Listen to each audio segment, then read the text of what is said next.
नमस्कार, स्वागत है आपका। मैं हूं आपके साथ सपना दीपक मतीशिया। बुलेटिन का आगाज करेंगे। मुख्यमंत्री डॉक्टर राममोहन यादव ने प्रदेश में मानसून को लेकर अधिकारियों को सतर्कता बरतने के निर्देश दिए हैं। उन्होंने कहा कि नागरिकों को किसी भी प्रकार की परेशानी न हो, इसके लिए सभी जरूरी कदम उठाए जाएंगे। मुख्यमंत्री ने रपटे पुल, पुलिया और डूब क्षेत्रों पर विशेष निगरानी रखने की बात कही। साथ ही नागरिकों से अपील की है कि वे इस डूब क्षेत्रों में जाने से बचें। बच्चों की सुरक्षा को लेकर भी उन्होंने परिजनों से सतर्क रहने की अपील की है। सीएम ने कहा है कि सरकार ने प्रदेश में मानसून के आगमन के लिए पूरी तैयारी की है और आपदा प्रबंधन दलों को अलर्ट रहने के निर्देश दिए हैं। बारिशों से जलभराव और बाद संभावित क्षेत्रों की निगरानी बढ़ाई जाएगी।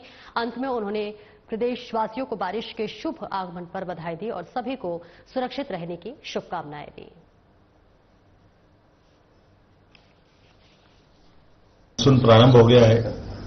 मैं प्रदेश के सभी अधिकारियों को भी मैंने निर्देश जारी करवा रहा हूं कि हमारे हर जिले में नागरिकों को परेशानी नहीं आए। जो रपटे, छोटे पुल, पुलिया जहां डूबने की संभावना रहती है, वहां भी अतिरिक्त सावधानी रखें। इसी प्रकार से जानमाल की कोई घटना न हो, हमारा सबका प्रयास रहे।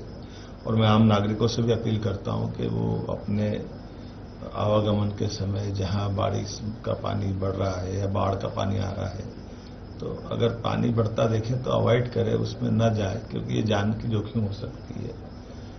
इसी के साथ साथ हमारे अपने स्कूल के बच्चों को भी स्कूल जाने का समय आया है, वो अपने अपने स्कूल कॉलेज जा रहे हैं, तो वो भी सब सावधानी से छोटे छोटे बच्चों का भी ध्यान रखें। मैं उम्मीद करता हूं कि वैसे तो सब लोग जागरूक हैं, लेकिन फिर भी यथायोग्य प्रकार से हम सब इस बदलते दौर में जितनी सावधान रखेंगे, वर्षा का मौसम हम सबके लिए एक तरह से फलदायी भी होता है, शुभदायी भी होता है। और अब की बार बारिश का मौसम, मानसून थोड़ा पहले भी आया है और पहले आने के साथ भी हमारे जैसे सभी इंतजाम पर्याप्त है। सरकार वो सब चिंता करेगी, लेकिन आपसे भी अपील करता हूं कि आप सब अपने अपने स्तर पर हमारे अपने जीवन में वर्षा की ऋतु का आनंद भी आए, लेकिन कोई घटना न हो, इसका ध्यान रखें। मेरी अपनी ओर से आप सबको बारिश के शुभागमन की बधाई। और जल संसाधन मंत्री तुलसीराम सिलावट ने अपने विधानसभा क्षेत्र सावेर में रतन तलाई तालाब के जीर्णोद्धार कार्यों का लोकार्पण किया।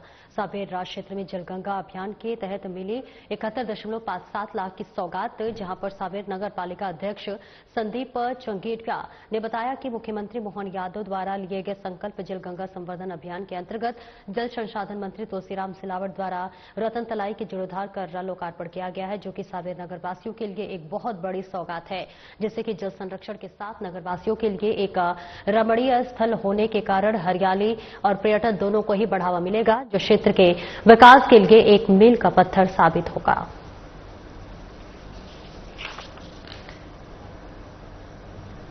तलाई हमेशा जल से लबालब भरी रहे।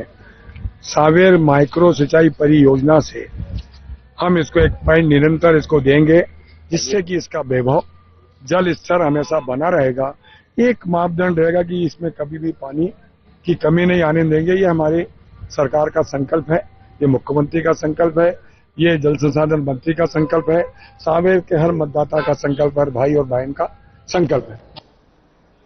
और जिले में पीएम जनमन योजना के तहत बनने वाली जो है डामर युक्त सड़क भ्रष्टाचार की भेंट चढ़ गई है। दरअसल करंजिया विकास खंड के ग्राम पंचायत मोहतरा में लगभग 195.50 लाख रुपए की लागत से बनाई गई मुख्य मार्ग से पोषक ग्राम बैनाम टोला बाटोला गांव तक पीएम जनमन योजना के तहत डामर युक्त सड़क का निर्माण किया गया है, जिसे ठेकेदार की मनमानी और अधिकारियों की अनदेखी की वजह से जो है महज 15 दिन में ही सड़क उखड़ने लगी है। वहीं ग्रामीणों ने आरोप लगाया है कि मोहतरा मुख्य मार्ग से बाटोला तक बनाई जा रही सड़क की गुणवत्ता को ताक पर रखकर डामर मुख्य सड़क निर्माण किया गया है, और जो कि महज 15 दिनों के अंदर ही सड़क उखड़नी शुरू हो गई है। सड़क निर्माण में ठेकेदार के डामर युक्त सड़कों की पतली लेयर बिछाकर सड़क का निर्माण कार्य कराया गया है। और वहीं क्षेत्रीय पार्टी गोंडवाना गणतंत्र पार्टी के पूर्व जिलाध्यक्ष वीरेंद्र टेकाम ने सड़क की गुणवत्ता को लेकर अनेकों बार जिम्मेदार अधिकारियों की शिकायत की है। बावजूद इसके जिम्मेदार अपनी जिम्मेदारी को टाक से देखकर लेकर चुप्पी साधे बैठे हुए हैं। तो देखिए इस बीच तस्वीरें आपको डिंडोरी से दिखा रहे हैं, जहां पर जिले में पीएम जनमन योजना के तहत बनने वाले डामरयुक्त सड़क भ्रष्टाचार की भेंट चढ़ गई है। दरअसल आपको बता दें कि करंजिया विकासखंड के ग्राम पंचायत मोहतरा में लगभग 195,50,000 रुपए की लागत से बनाई गई मुख्य सड़क मार्ग से पोषक ग्राम बैगान टोला बाढ़ टोला गांव तक पीएम जनमन योजना के तहत डामरयुक्त सड़क का निर्माण किया गया है, जिसमें कि ठेकेदार की मनमानी और अधिकारियों की अनदेखी की वजह से महज 15 दिनों में ही सड़क उखड़ने लगी है। तो जिस तरह से भ्रष्टाचार की बोझ इस वक्त देखने को मिल रही है, तो वही सड़क निर्माण में ठेकेदार ने डामरयुक्त सड़क की एक पतली लेयर बिछाकर सड़क का निर्माण कार्य कराया है। तो वही क्षेत्रीय पार्टी गोंडवाना गणतंत्र पार्टी के पूर्व जिला अध्यक्ष वीरेंद्र टेकाम ने सड़क की गुणवत्ता को लेकर अनेकों बार जिम्मेदार अधिकारियों से शिकायत की है। बावजूद इसके जिम्मेदार अपनी जिम्मेदारी को टांग पे रखकर चुप्पी साधे बैठे हुए नजर आ रहे हैं। तो देखिए सड़क निर्माण को लेकर बात हो रही है, जहां खराब सड़क को लेकर लोगों में खासा नाराजगी देखने को मिल रही है, क्योंकि 15 दिन में ही सड़क उखड़ने लगी है। पतली लेयर के साथ सड़क का निर्माण कराया गया है। बोले थे हम लोग रोड के लिए, पर वो नहीं माने, हमारी बात सुने भी नहीं। हाँ, अभी क्या स्थिति, जगह जगह गड्ढा पड़ रहा है, जगह जगह हमारे उखड़ रहा है। ये डामरीकरण जो हुआ है वो जगह जगह उखड़ रहा है। गाड़ी घोड़ा अभी भी परेशानी है, सही से रोड भी नहीं बना है। हम लोगों का इतना सैंक्शन हुआ, वो कहाँ गया। जनमन योजना के तहत हमारा गांव ग्राम बैगान टोला रोड बरटोला ग्राम पंचायत मोहतरा का 15 दिन नहीं हुआ है रोड बने हुआ और उधड़ना चालू हो गया है। इसका कार्यवाही तत्काल से करा जाए। कलेक्टर से निवेदन है कि आके रोड को एक बार देखें, ताकि हमारे चलने में अच्छा रहे और फिर सही आना जाना बने रहे। जनमन योजना से मोहतरा से लेकर के बैगान टोला तक रोड बनना था। 1 करोड़ से ऊपर इसकी स्वीकृत राशि है, जिसमें से जो एक ठेकेदार को ठेका मिला था और हमने उसको पहले ही गांव वालों ने बता दिए थे। आज़ादी के बाद पहले हमारा रोड बन रहा है, तो उनको बढ़िया अच्छा बनाना करके। तो ठेकेदार जो है आए दिन मनमानी करता है। गांव वाले उनसे अपन बोलते हैं कि इसमें अच्छा गुणवत्ता लाइए, तो कहता है तुम क्या जानोगे, तुमको क्या मालूम है। इस प्रकार की मनमानी करते हैं और वो जो है हमारे ग्रामवासियों की बात नहीं सुन रहे हैं और पूरा रोड उखड़ रहा है। पूरे दरार उखड़ पड़ गए हैं और पूरी जो है इतनी बहुत कम मोटाई दिया गया है। और पीएम जनमन योजना के भ्रष्टाचार का आरोप 15 दिन में ही उखड़ने वाली सड़क खराब की जो देखने को मिली। इस बीच आपको बता दें कि आगे बढ़ते हैं, धार जिला मुख्यालय पर सेना के परमवीर चक्र कैप्टन योगेंद्र सिंह यादव पहुंचे, जहां पर उनका स्वागत समाज सेवी विजय बहादुर सिंह के परिवार सहित नगर वासियों ने किया। वहीं यादव के स्वागत की जो है इसी कड़ी में एक निजी अस्पताल में कार्यक्रम भी रखा गया, जिसमें सेना नायक उपस्थित युवाओं को सैन्य वर्दी का भी महत्व समझाया गया। कैप्टन के बारे में कहा जाता है कि दुश्मन की 17 गोली खाने के बाद भी आज भी वे हमारे सामने हैं। मीडिया से बात करते हुए परमवीर चक्र प्राप्त योगेंद्र सिंह ने कहा कि ऑपरेशन सिंदूर भारत सरकार का एक सफलतम आत्मरक्षा का जवाब है। अपने विश्व में चल रही अशांति के बारे में कहा कि भारत एक ऐसा देश है जो कि विश्व में शांति चाहता है।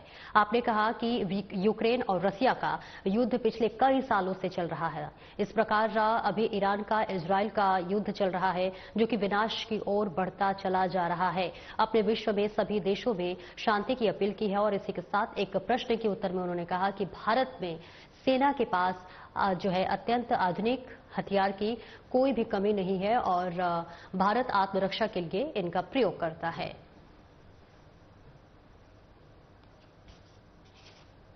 ये नीतियां ही विश्व विनाश की तरफ बढ़ता चला जा रहा है।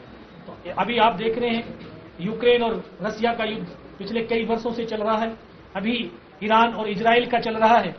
इस तरह से अलग अलग जो अस्थिरता फैलती चली जा रही है, क्योंकि मानव के अंदर शांति नहीं है। इसलिए भारत की जो सनातन संस्कृति रही, जो हमारा आध्यात्म रहा, उस आध्यात्म ने लोगों को शांति प्रदान करने के लिए एक अपना अभियान चलाया, ताकि देशों में लोगों में शांति हो, लोग अपने बारे में सोचें, विश्व के बारे में सोचें, इस प्रकृति के बारे में सोचें। कितने लोग मर करके चले गए, ये नदियां भी वही हैं, ये पृथ्वी भी वही है, ये पहाड़ भी वही है। इनको कोई लेकर के गया? कोई लेकर के नहीं गया, लेकिन ये हमारी समझ से बाहर है। हम बस सिर्फ एक कट्टरवादिता के उसमें हम आगे बढ़ते चले जा रहे हैं, लोगों को मारते चले जा रहे हैं। और रविवार की देर शाम को 10 दिन की कड़ी मशक्कत के बाद तालाब में एक वयस्क मगरमच्छ का रेस्क्यू किया गया और ये मगरमच्छ बीते कई दिनों से इस तालाब में अपना डेरा जमाए हुए थे। इसको पकड़ने के लिए लोहे के पिंजरे की मदद लेनी पड़ी और इस खतरनाक मगरमच्छ को अब सुरक्षित स्थान पर छोड़ा जाएगा।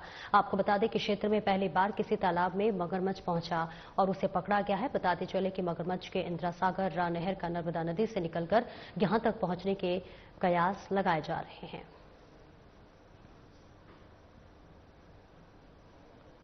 करीब 15 दिन हो गए बड़ौनी के नजदीक एक तालाब में मगरमच्छ के होने की सूचना पता चली थी, हमको सूचना मिली थी। तब से ही हम इसको पकड़ने की कोशिश कर रहे हैं। मगरमच्छ के रेस्क्यू में दरअसल होता यह है कि पानी के अंदर उसका रेस्क्यू करना लगभग असंभव होता है। कोशिश ये रहती कि जब वो बाहर आए तब उसका रेस्क्यू किया जाए, लेकिन वहाँ पे परिस्थिति ऐसी नहीं थी कि बाहर ऐसी जगह भी नहीं थी जहाँ इसको रेस्क्यू किया जा सके और ये पानी के बाहर बहुत कम समय के लिए आता था। तो रेस्क्यू दल ने और हमने मिलकर ये योजना बनाई कि इसको पानी के अंदर ही पकड़ेंगे।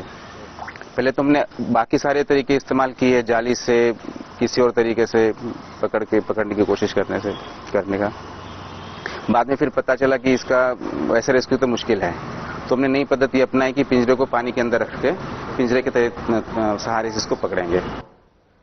और नरसिंहपुर विद्युत विभाग इस समय काफी चर्चा में है और मनमानी का स्तंभ बना हुआ है। आज जो है 4 गांव संगोनी, रानी, पिड़ाई, सागोनी, जोथरो और भव्य गांव के किसानों ने जो है बिजली विभाग का घेराव किया है, जहां पर उनकी मांग है कि बिजली के कई दिनों में जो है ट्रांसफार्मर जले पड़े हैं और पीने के पानी की हम लोग मोहताज हो गए हैं। लेकिन प्रशासन केवल किसानों को भरोसा दिला रहा है, जिससे नाराज किसानों ने बिजली विभाग के अल्टीमेटम तक दे डाला है और यदि कल तक जले हुए ट्रांसफार्मर नहीं बदले गए और बिजली कटौती नहीं रोकी गई तो हम सभी किसान एकजुट होकर बिजली विभाग के सामने धरना पर बैठे जाएंगे। और देखिए, बिजली के संकट से लगातार यहां पर लोग परेशान होते हुए नजर आ रहे हैं। बिजली कटौती से किसान भी परेशान है, हालांकि उन्हें बार बार आश्वासन प्रशासन की तरफ से दिया जा रहा है, लेकिन इस बीच अब उनमें आक्रोश फैलता हुआ नजर आ रहा है। उन्होंने अल्टीमेटम दिया है कि अगर जो है बिजली कटौती को नहीं रोकी गई और ट्रांसफार्मर नहीं बदला गया तो वो धरना प्रदर्शन करने के लिए बाध्य हो जाएंगे। ये तस्वीरें आपको नरसिंहपुर से दिखा रहे हैं, जहां पर पूर्व विद्युत मंडल का किसानों ने घेराव किया है। नरसिंहपुर विद्युत विभाग इस समय काफी चर्चा और मनमानी का स्तंभ बन चुका है।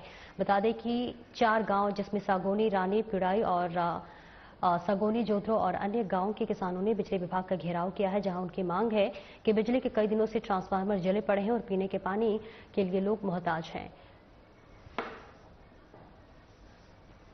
मांगों से ले हुए आए तो पावर हाउस दिल्ली आए हैं। हमारी 28 तारीख से बिजली मतलब डीपी भरी हुई है। तो इन लोगों से बोलो कि डीपी रख दो, एक दो दिन करती है जी। अभी भी आज भी आए हैं तो आज भी नहीं है डीपी। 25 दिन, आज 23 तारीख हो गई। तो हम लोगों में बहुत ज्यादा समस्या बिजली से है और गांव में पावर हाउस है तो जो पावर हाउस से लाइन भी नहीं जोड़ रहे। आज 4 गांव जो हैं, रानी पिंडरई, डूंडी पिंडरई, सगोनी खुर्द और सगोनी चौधरों की, ये 4 गांवों में बिजली की ऐसी समस्या है का रानी पिंडरई में तो एक ट्रांसफार्मर 25 दिन से जलो है और ये लोग सब ग्रामवासी आए हैं, इनके मोड़ी मोड़ा मच्छरों से चिथ रहे, सांप गोहेरे बस कार्य में कर रहे और पानी पीने की व्यवस्था नहीं है 25 दिन से। और 25 दिन से इनको ट्रांसफार्मर जो चिल्ला रहे गांव वाले बेचारे, और नहीं है इनके पास ट्रांसफार्मर। साथ साथ इनके गांव में है पावर हाउस इनके गांव में है, बाकी बिजली जा रही कहाँ, फैक्ट्री। और इतने से झिन्ना पावर हाउस से जे में पूरा परगनो जुड़ो है, पूरा एरिया कहते जे है 17 गांव जुड़े हैं। इतने से रूरल में बिजली जा रही है, मनो इनके कगर में जो पावर हाउस है उतने से नहीं जुड़ो।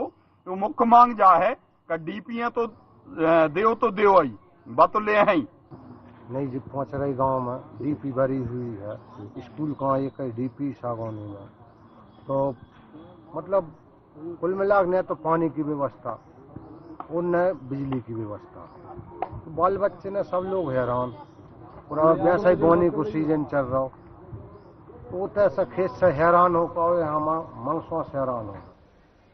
नरसिंहपुर के तेंदुखेड़ा हीरापुर से एक मामला सामने आया है, जहां पर रात के 9 बजे विश्वकर्मा समाज के 5-6 लड़कों ने सुनीता राजपूत पर हमला कर दिया। सुनीता जो है कपड़े डालने ऊपर छत पर गई थी तभी लड़कों ने शराब के नशे में उसके मारपीट शुरू कर दी। और सुनीता राजपूत को उनका कहना है कि जब वह घटना से बाद पुलिस कंप्लेंट करने पहुंची तो वह पुलिस ने जो है अभद्रता की और इसी के साथ जो है गाली गलौज करते हुए कोई सुनवाई नहीं की गई। घटना शनिवार रात की है जिस पर पुलिस विभाग द्वारा अभी तक कोई भी कार्रवाई नहीं की गई है। आपको बता दें कि परिवहन और शिक्षा मंत्री और विधायक के निज निवास से नजदीक है हीरापुर, जहां की ये घटना है। फिलहाल नरसिंहपुर चिकित्सालय में सुनीता राजपूत का इलाज चल रहा है।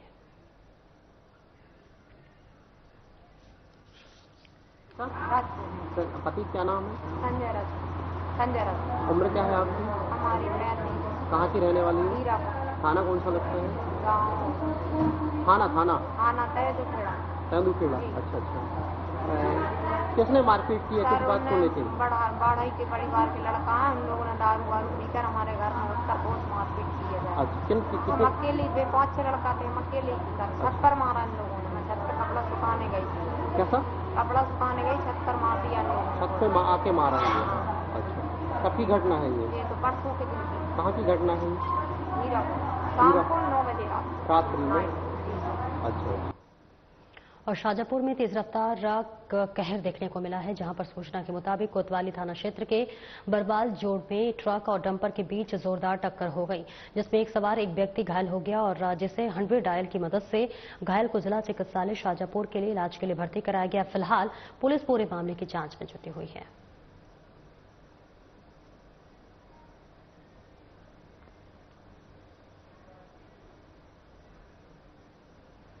और जिले के उदयनगर थाना क्षेत्र के अंतर्गत आने वाले जो है धोपघट्टा गांव में एक ही परिवार के 4 लोगों द्वारा जहरीला पदार्थ खा लेने की घटना सामने आई है।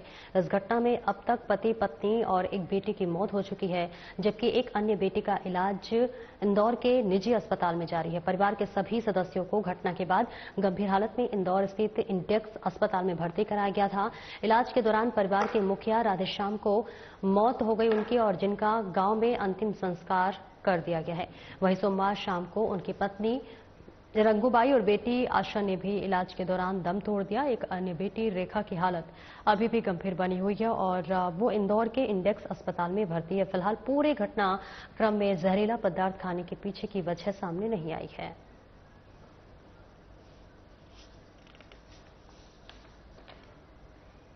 तो देखिए, जिले के उदयनगर थाना क्षेत्र के अंतर्गत आने वाले धोपघट्टा गांव की ये पूरी घटना बता रहे हैं, जहां पर 4 लोगों द्वारा जहरीला पदार्थ खा देने की घटना सामने आई है। और इस घटना में अब तक पति पत्नी और बेटी की मौत हो चुकी है, जबकि एक अन्य बेटे का इलाज अभी अस्पताल में चल रहा है, जहां परिवार के सभी सदस्यों को घटना के बाद गंभीर हालत में इंदौर स्थित इंडेक्स अस्पताल में भर्ती कराया गया था। इस दौरान परिवार के मुखिया राधेश्याम की मौत हो गई, जिनका गांव में अंतिम संस्कार किया गया। तो वहीं सोमवार शाम को उनकी पत्नी की भी मौत हो गई और बेटी आशा ने भी इलाज के दौरान दम तोड़ दिया। हालांकि एक बेटी की हालत गंभीर बताई जा रही है, जिसका इलाज अस्पताल में चल रहा है। फिलहाल पूरे घटनाक्रम में जहरीला पदार्थ खाने के पीछे की वजह सामने नहीं आई है कि आखिर किस वजह से एक परिवार ने ये जहर खाया था। इसके पीछे का जांच पड़ताल पुलिस कर रही है। पवित्र पर्यटन नगरी महेश्वर में 18 जून को 20 वर्षीय आकाश केवट की आत्महत्या के आक्रोश में पूरे केवट समाज में आक्रोश देखा गया है। नगर में हुई इस घटना ने पूरे नगर में हड़कंप मचा दिया है। यही कारण है कि शनिवार को, माफ कीजिएगा, रविवार को केवट समाज का आक्रोश फूटा और लोगों द्वारा रैली निकालकर नगर के विजय स्तंभ चौराहे पर धरना प्रदर्शन कर चक्का जाम किया गया, जहां सैकड़ों की संख्या में समाज के महिला पुरुष ने चक्का जाम कर दिया और नगर परिषद अध्यक्ष अलका यादव के पति गजराल यादव को जो है खिलाफ नारेबाजी करते हुए पुतला दहन, गजराज तेरी तानाशाही नहीं चलेगी गुजरात यादव, और इसी के साथ साथ मुर्दाबाद गजराज यादव हत्यारा है के नारे लगाए गए। सैकड़ों की संख्या में महिलाएं और पुरुष भी हाथों में न्याय की तख्तियां लिए धरने पर बैठे थे। स्थिति को नियंत्रित करते हुए और कानून व्यवस्था बनाए रखने के लिए प्रशासन के वरिष्ठ अधिकारी, जिनमें से एसडीओपी मनोहर सिंह गौली, तहसीलदार राकेश सस्तिया, कसराबाद थाना प्रभारी राजेंद्र भवन और महेश्वर थाना प्रभारी जगदीश गोयल, बलकुआड़ा थाना प्रभारी रितेश यादव सहित पुलिस बल के आला अधिकारी मौजूद रहे। और इस बीच कार्रवाई के आश्वासन के बाद केवट समाज एवं परिजनों ने चक्का जाम हटाया। इसके संबंध में पुलिस के द्वारा मर्ग कायम किया गया। परिजनों के द्वारा जो है कुछ आरोप लगाए गए, इसके संबंध में उनके द्वारा आज ज्ञापन दिया गया।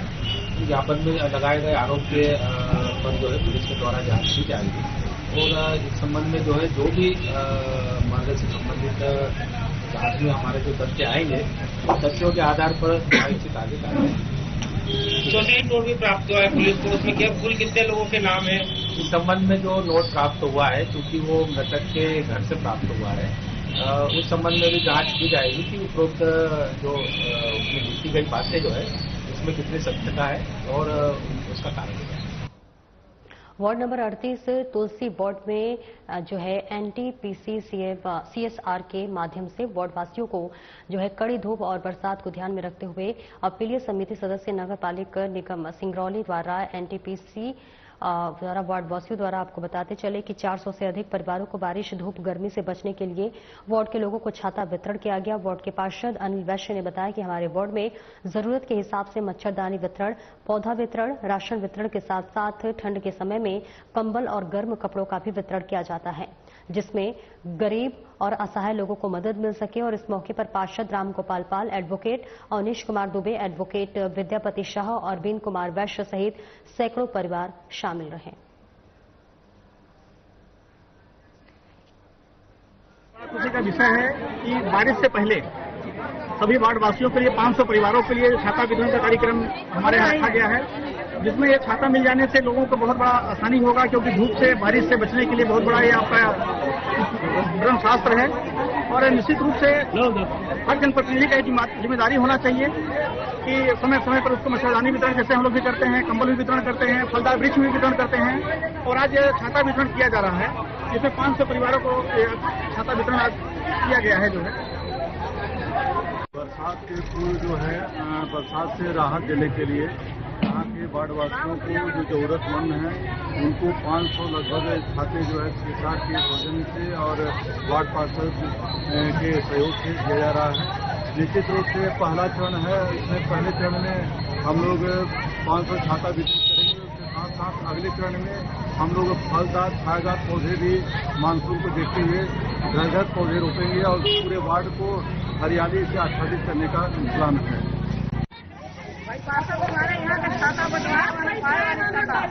अच्छा काम कर रहे हैं। फिलहाल इस बुलेटिन में इतना ही। नमस्कार।